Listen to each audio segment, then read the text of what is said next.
మెదక్ జిల్లా కొల్చార మండలం రంగంపేట గ్రామంలో గ్రామ సర్పంచ్ అరిగే స్వర్ణలత విజయ్ కుమార్ అధ్యక్షతన గ్రామ పంచాయతీ కార్యాలయం వద్ద గ్రామ సభ నిర్వహించారు. ఈ గ్రామ సభలో ఆయా శాఖలకు సంబంధించిన అధికారులు హాజరై తమ తమ నివేదికలను సభ ముందు తెలియజేశారు. అలాగే గ్రామ అభివృద్ధిపై గ్రామంలో చేపట్టే పనులను సభలో తెలియజేశారు.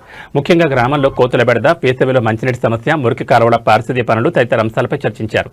ఈ కార్యక్రమంలో గ్రామ పంచాయతీ కార్యదర్శి రాజు, ఉప సర్పంచ్ చిట్కుల సురేష్, వెటర్నరీ వైద్యాధికారి ప్రియాంక, ఫీల్డ్ అసిస్టెంట్ పోచయ్య, గ్రామ అధికారి సద్దాం హుస్సేన్, వార్డు సభ్యులు వెంకట్ గౌడ్, పోలంపల్లి నరసింహులు, నాయకులు గోండా కృష్ణ, అల్లి చందు, సుధాకర్, వెంకట్, మహేష్, సతీష్ ప్రసాద్ తదితరులు పాల్గొన్నారు.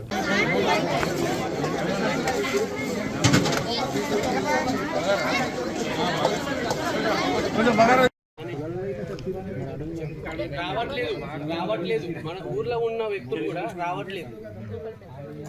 గోపాలమిత్ర వాళ్ళు కావచ్చు, ప్లస్ మళ్ళీ ఇది అవుట్ సోర్సింగ్ వాళ్ళు కూడా రావట్లేదు.